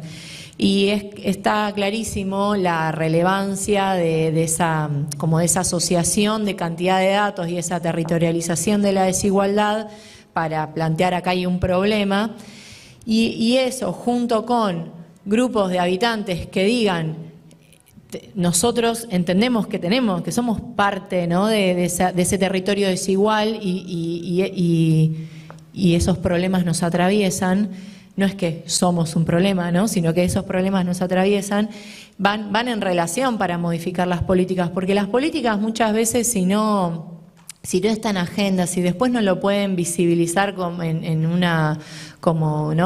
muchas veces dice, con el corte de cinta, parece que no existiera como ganancia, que tiene todo que ver con una mirada machista, ¿no? de la política, pero esa perspectiva está presente y para transformar es necesario que esa sensibilización se construya desde distintas aristas, desde las universidades, desde las organizaciones, desde los pobladores, desde los gestores, que seguro hay muchas en cada uno de esos ámbitos que están dispuestos, pero que muchas veces no son los que finalmente ponen la voz, ¿no? Estos cruces que planteas me parece que hay que llevarlos adelante y hay tecnología suficiente y se puede trascender las distancias y que veamos esa efectiva utilidad, ¿no? En todo caso, con las propuestas. Creo que hay que ponerle cuerpo una vez más, ¿no? En todo caso. A mí me interesa, me interpela cómo el colectivo organizado de los arquitectos, ¿no? La matrícula, puede albergar esto. Ahí hay un trabajo que hacer hacia el interior de las instituciones, de los propios colegios de arquitectos, desde el nombre hasta cómo contenemos esas actividades. En la mesa en la que estuvimos en territorio, yo misma contaba los datos de mi colegio, pero a pesar de que en las universidades, por ejemplo, la mayoría de la matrícula, tal como ha sido expresado durante la tarde de hoy, está feminizada, también los cuerpos docentes, salvo, por supuesto, ahí en el extremo de la pirámide. Sin embargo, la matrícula profesional no refleja eso. Quiere decir que hay mucho por hacer, como tampoco refleja estas prácticas. Nosotros tenemos que transformarnos institucionalmente, tenemos que modificar si queremos cambiar el statu quo de las prácticas y de la visibilización de las prácticas, tenemos que entender que la corporación de los arquitectos, aunque no nos guste el nombre corporación, pues somos una corporación, tiene que poder albergar esas transformaciones, porque si no, no va a ser posible. Siempre va a estar afuera. No es posible. Si nosotros asumimos, o cambiamos la ley, o cambiamos la forma del ejercicio de la profesión, si siempre, y yo creo que es más fácil, ¿no? Hay que modificar los reglamentos, como la Sociedad Central de Arquitectos, pero profundamente en otros temas, de modo tal que ese respaldo al ejercicio de la profesión que implican los colectivos profesionales agrupados como la corporación, puedan darle a las mujeres arquitectas, a quienes están apuntando a transformar los sistemas sociales, económicos y políticos con otras prácticas, el respaldo suficiente. Esa es una gran asignatura pendiente, pero una gran asignatura pendiente. ¿Cómo se incorpora la dimensión ambiental en nuestra práctica profesional? ¿Cómo se incorpora esto de la naturaleza y los derechos de la naturaleza en nuestra práctica profesional si la verdad es que en nuestros protocolos de trabajo no está considerada? ¿Cómo se incorpora ayer alguien, Mariana, decía, las mujeres tenemos miedo en el ejercicio de la profesión. Bueno, nosotros tenemos que transformar esas estructuras. El feminismo como una práctica política hacia adentro de nuestras propias instituciones es una cuestión que está demandando una mirada que hasta ahora no la hemos incorporado. ¿Cómo lo hacemos? Yo no tengo la más mínima idea, miren. Supongo que involucrada en el tema iremos encontrando algunas alternativas y nos equivocaremos todas. Pero algo tenemos que hacer. No puede ser que mandamos, la universidad pública gradúa una gran cantidad de mujeres que luego no tienen ningún espacio para desarrollar sus prácticas y están absolutamente desprotegidas o desarrollan prácticas sumamente valiosas que no están reconocidas como prácticas. No están reconocidas como prácticas, esas prácticas colectivas. Entonces, a mí me parece que ese es un territorio sobre el que tenemos que operar con nuevas miradas. Al menos el que a mí me preocupa. Creo que la universidad tiene mucho por hacer y lo va a seguir haciendo.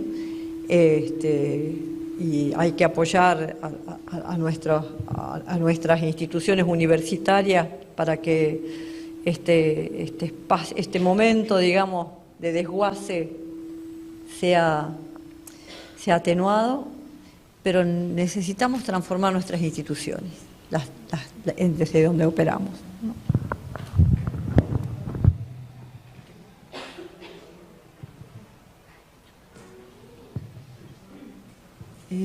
Bueno, en principio esta mesa me pareció increíble, maravillosa desde todo punto de vista. Quiero rescatar una palabra, podría decir, que dijo Clara, que también se emparenta un poco con mi historia y que creo que en parte es una llave, que es esta cosa del saber hacer. El saber hacer lo que implica es desentronizar el saber intelectual, y lo vi también en el observatorio, porque el dato cuantitativo que ustedes sacan en el observatorio no es un dato frío, es un dato con compromiso, es un saber hacer y encontrar en medio de una maroma de cosas el alfiler que nos va a dar el dato que necesitamos. Y en la práctica de Proyecto Habitar, y específicamente en la que trae Clara, hay una disponibilidad del cuerpo de dejarse atravesar por la realidad, de disponerse a dejarse atravesar, de disponerse a aprender algo que no pasa por acá, que pasa por la corporalidad, no sé cómo se dice, corporalidad, de la cual aprendemos, de la cual compartimos aprendizaje con otros, y en la cual nos puede ir bien, mal, más o menos, porque el problema no es el éxito terminal del asunto, aunque sí obviamente vamos a tratar que nos vaya bien, sino que el asunto del saber hacer es el proceso, es lo que voy construyendo en el proceso. Entonces me parece que la complementariedad está muy fuerte, porque no me cabe duda que estas formas nuevas, estos laboratorios, esto que trae Clara está hecho, esto que trae de este observatorio que, digamos, rompió el cerco de lo urbano jurisdiccional para entender la historia de la mancha urbana y las desigualdades que se producen, porque eso era una de las cosas que veíamos, que produce información que ya existía, pero que nadie la había cruzado adecuadamente o con intencionalidad. Así que creo que ahí hay un germen muy grande de lo que nos espera. Disponer el cuerpo, ponernos, digamos, proponernos aprender un saber hacer, buscar información donde supuestamente nadie la busca, y que sí creo que la universidad tiene un rol importante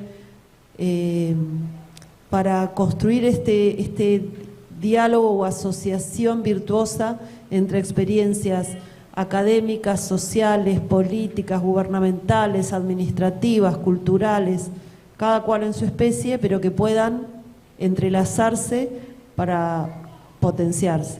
Bueno, eso. Nada. Allá hay una y acá hay otra. Ahora mire. Lina dice, la nena también. Yo creo que lo primero que tenemos que hacer antes de cambiar las instituciones es trabajar más en cambiarnos a nosotras mismas. Y cuando digo eso, recuerdo el año pasado en el MARC hicimos una muestra muy interesante con el CESEBA, que es el Centro Cultural de España en Argentina. La muestra que venía de España se llamaba El Ojo Desarmado, con un doble sentido, pero básicamente era que la mujer, o sea, nosotros mismas, tenemos que decodificarnos y lavarnos de tanta internalización de cultura patriarcal, porque somos muchas veces nosotras mismas más patriarcales que los patriarcales. Y lo digo institucionalmente, pero para que cambien nuestras instituciones, porque si somos mayoría, ¿cómo puede ser que en algunos lugares estemos totalmente, sean todos hombres?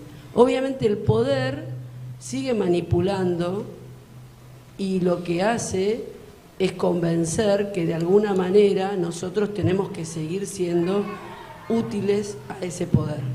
Entonces creo que el trabajo más fuerte que hay que hacer es el trabajo hacia el interno, además de hacia las instituciones, que lo comparto y sigo la lucha. Quiero hacer como una reflexión más allá de la que hiciste vos, que me parece totalmente acertada y de hecho fue la que hicimos nosotros. Por eso yo, hoy cuando hablábamos, decía que el tema del cupo uno lo tiene que plantear como un cambio, no como una norma, sino como una herramienta de cambio cultural. Porque lo que hay que cambiar es la cultura y hay que cambiar la forma en la cual hemos sido educados, que es muy fuerte, ¿sí?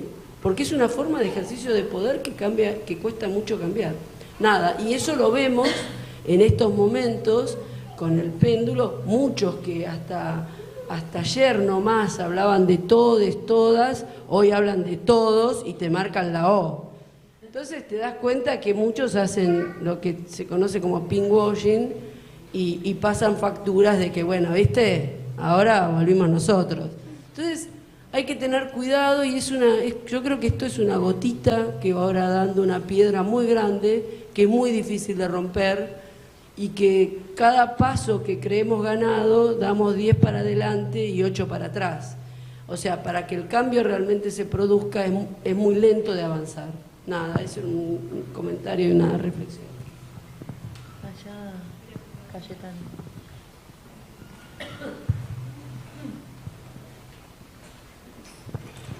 Hola, ¿qué tal? Soy Cayetana Merced.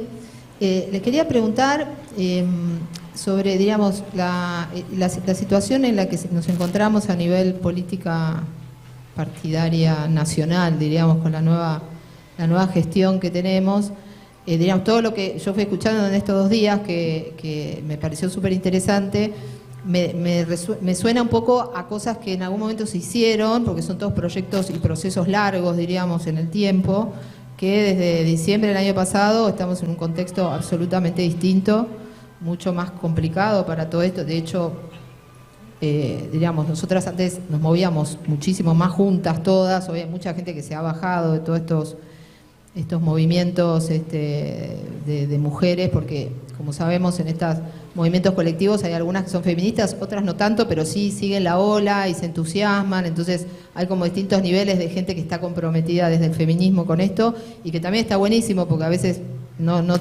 entienden muy bien, pero ven que hay una ventaja o algo en esta cuestión colectiva, y esa gente que por ahí en un momento dudó, hoy se va como retirando despacito de todo esto, porque claro, a nivel, diríamos, política del país y a nivel sociedad, y diríamos de un gobierno que lamentablemente votó la mayoría, ¿no? Y que cada vez está como más en contra de todas estas cosas.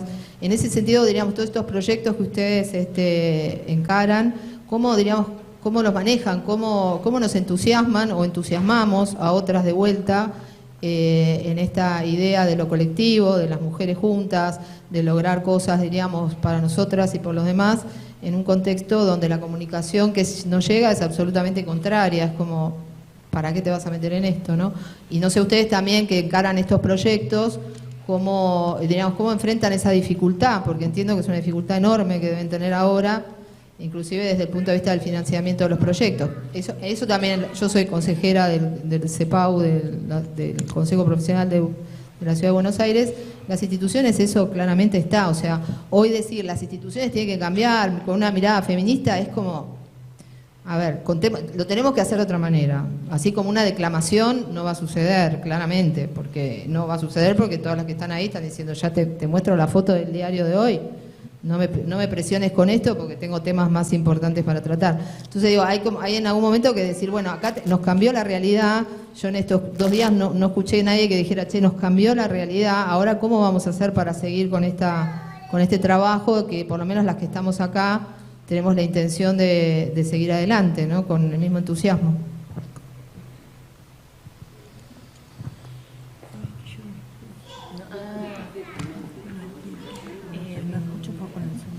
Mencionó en este contexto tan difícil, ¿no? Cómo hacemos para seguir continuando con estos proyectos, y acá lo que plantearon es que para que se transformen las instituciones se tiene que transformar la persona.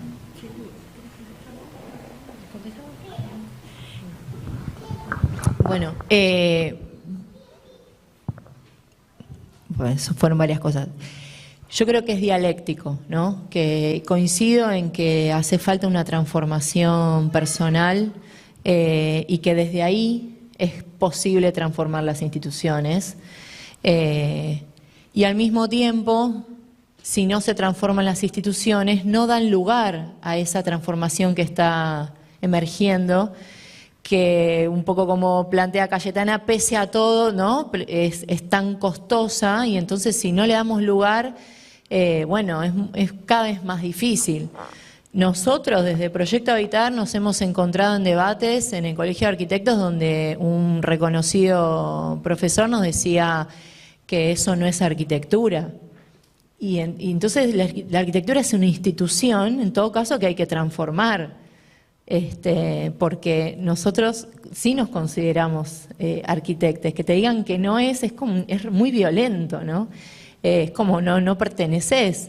Y bueno, un poco Peli decía, si eso no arquitectura, lo tendremos que discutir después porque que hace falta, ¿no? Como, ¿sabes qué? Y para transformarnos también hay que asumir conflictos y eso es complejo, por eso la articulación colectiva es clave, no estar solas, ¿no? Solos. Y es no sé, en todo caso una de las herramientas, ¿no?, frente a la pregunta que hace Cayetana de cómo seguimos. En el foro de Barrio y Ciudad hoy lo planteamos, o sea, no dejar pasar que la falta de recursos para políticas públicas es gravísimo lo que está pasando. Y por supuesto que va el hábitat, así como el género va quedando atrás, el hábitat va quedando atrás, ¿no? Va quedando atrás de la comida, va quedando atrás del trabajo, va quedando atrás de las violencias. Y nosotros en este contexto como colectivo, todo este año estuvimos discutiendo cómo hacer. Y nos consideramos una institución, pero al mismo tiempo una institución que existe por el interés que reúne a un grupo de personas. Entonces, en cada año, e incluso cada vez más seguido, volvemos a discutir qué nos reúne, qué queremos que suceda con esta institución. No es un edificio en el que entramos y aprendemos las reglas y nos movemos, sino que las construimos y reconstruimos cada vez, porque si no se muere, ¿no? Va como sin sentido para nosotros. Creemos que no lo tiene. Y no sé, por ejemplo, la producción de la colectiva de masa, que fue soñada en otro contexto, y que desde octubre a marzo había aumentado el cemento y el hierro en dólares en una cantidad que no esperábamos, y el edificio en lugar de 8 pisos es de 5, porque decíamos, o sea, si ya todo esto nos salió el hormigón, no podemos seguir, ¿no? O sea, tener un elefante ahí vacío. Y la posibilidad, esto de abrirse a que se puede revisar, ¿no? De que es procesual y es provisorio, pero no provisorio como mal terminado, provisorio para poder discutir y ajustar lo que haga falta para que logremos el objetivo, requiere mucha confianza, mucha predisposición, experiencia en que si discutimos todo lo suficiente vamos a llegar a un resultado, y lo vamos a terminar y vamos a vivir ahí, y quizás no tengamos ascensor por varios años, pero, o sea, la colectiva va a existir. Es como también saber que la alternativa no es solo una alternativa de financiamiento, sino que, porque por ahí, si nosotros lo miráramos de ese sentido, bueno, no nos salió tan bien, ¿no? Pero cuando la alternativa es otro modo de vivir, es una búsqueda en el uso, ¿no? En que la transformación del espacio y la construcción de ese espacio con ese programa es estar decidiendo sobre nuestras vidas, y contra eso está difícil, ¿no?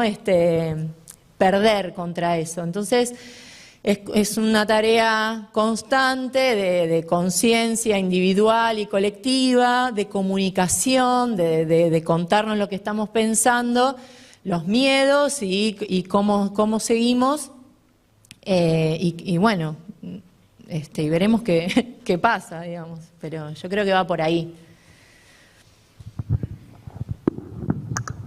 Mariana ayer, en su trazado del mapa global, nos hablaba del largo y del corto plazo. Yo creo que la interpelación que tenemos es mantener la esperanza en el largo plazo, es la única, ¿no? Porque, y de algún modo, Clara lo decía también, ¿no? Quizás nos demoremos más, sí.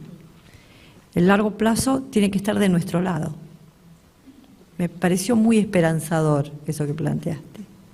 Frente a este desmantelamiento, que es un desmantelamiento de corto plazo, la alternativa que nos queda es esta, ¿no? Es decir, pensar en el largo plazo como el acto de rebeldía.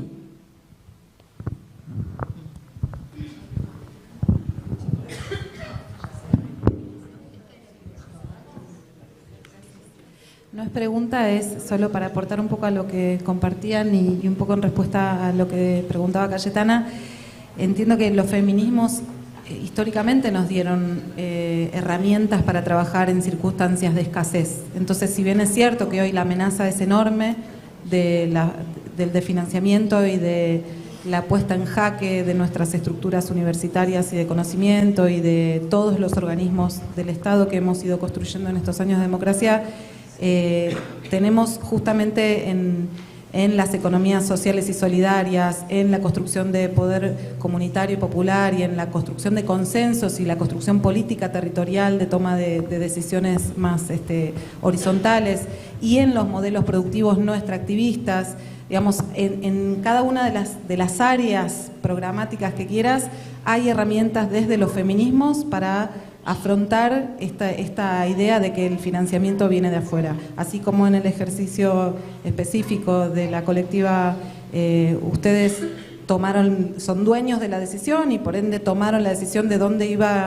qué iban a hacer con el financiamiento que tenían y con el recurso, porque tienen la posibilidad de decidir internamente y no de tener que aceptar o acatar una decisión externa en cualquier ámbito de la práctica profesional, y lo digo esto en términos de que el feminismo nos da una esperanza, ¿no? Estamos acostumbrados a trabajar con 2 alfileres y un alambre y a con eso construir poder y construir toma de decisiones y ocupar espacios de liderazgo y a discutir los temas sustanciales y sobre todo a reproducir la vida, a construir nuestros territorios, a mejorar el hábitat.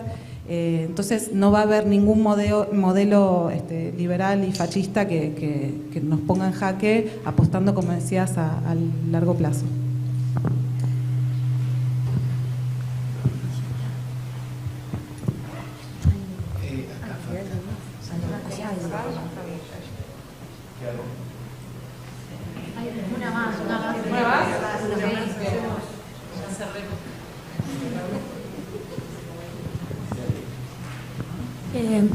Bueno, yo la verdad que me alegra que haya salido este particular aspecto en este momento, porque sin duda un encuentro de mujeres arquitectas es un espacio político. Más político no podría ser. Y si bien por supuesto el feminismo tiene las herramientas y ha resistido desde años y ha trabajado en desigualdad absolutamente, también creo que es un momento para reflexionar lo que plantea la compañera, porque así como cuando en el espacio cultural, más allá de que seguimos con desigualdades de género, se habilita el discurso, las cosas se pueden hablar y trabajar de otra manera. Tenemos difusión, tenemos recursos económicos y en otros momentos tenemos discursos insultantes, agresiones físicas a muchas compañeras que plantean algunas cuestiones. Entonces me parece, más allá de que esto tiene que continuar y seguramente vamos a encontrar la forma, me parece que además de apostar a futuro, que es el camino, también podríamos empezar a reflexionar cómo vamos a actuar desde un espacio de encuentro de mujeres arquitectas en un periodo de hostilidad hacia todas las políticas que tienen que ver con la perspectiva de género. Me parece que eso, desde este espacio, podemos plantearnos como una posibilidad de reflexionarlo y presentar algunas propuestas. Eso nada más, gracias.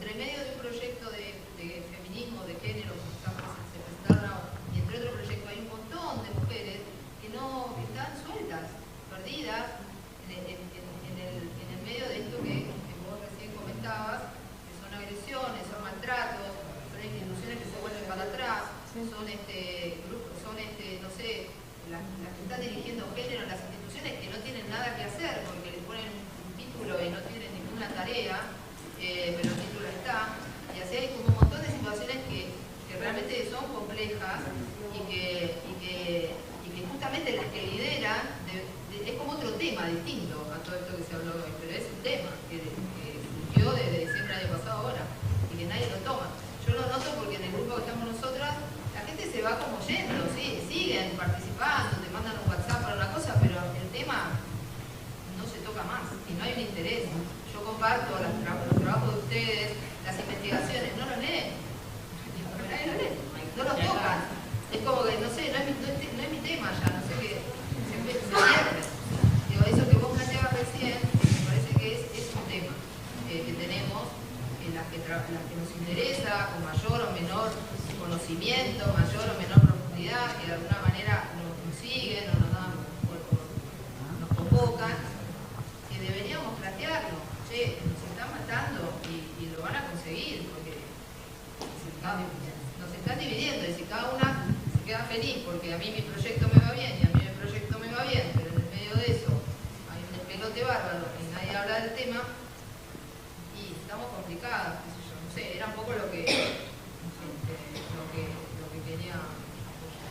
Pero no sé, es una idea mía, No, está bien. Yo lo único que quería aportar que exactamente de eso hoy debatimos bastante en el foro territorio, que fue un parte de lo que contamos en las conclusiones, no sé si se entendió del todo, pero un poco había como un planteo de, bueno, todas aquellas arquitectas que no pertenecen, no trabajan en el Estado, no forman parte de los armados en las universidades, en las facultades, en los institutos de investigación, en los colegios profesionales. Una colega de Tucumán dijo, las arquitectas de a pie, ¿no? ¿Qué estrategias empezamos a utilizar para incorporarlas a este encuentro? No, nada más. Bueno, veo que hay un montón de cosas para decir, de conclusiones, de debates abiertos. Queda todavía mañana, queda todavía dentro de un ratito, hay más instancias de encuentro, de diálogo, de debate, de cruce de este encuentro federal, que es el encuentro de mujeres arquitectas. Yo las invito a despedir con un aplauso a Marta Casares y a Clara Mansueto del escenario. Gracias por compartir, por abrir debates más que necesarios para la profesión y en estos tiempos que corren. Voy a ir del final hasta el presente y les pido los últimos 15 segundos de su atención. Mañana a las 14, no, mañana a las 10. Recuerden que está la tercera instancia de diálogos con Mariana Quiroga e Inés Moisset, ¿sí? Allí para poder seguir abriendo debates y profundizando sobre lo necesario para la profesión. Y recuerden que en un ratito, a las 21, un poquitito más también, a las 21, en el espacio COA, en Funes 2146, está el evento de cierre. Se va a poder apreciar la exposición de pósters y videos que también hacen a este encuentro de mujeres arquitectas. Y por supuesto va a ser el sitio y el momento donde se va a votar la próxima sede, donde va a ser el 7º encuentro de mujeres arquitectas. Este encuentro que han creado ustedes de carácter federal, que está teniendo sus últimos pasos en Mar del Plata, a orillas del mar, decía recién alguien hace poquito. Bueno, para ver dónde sigue su próximo punto federal. ¿Estamos bien hasta acá? ¿Están bien?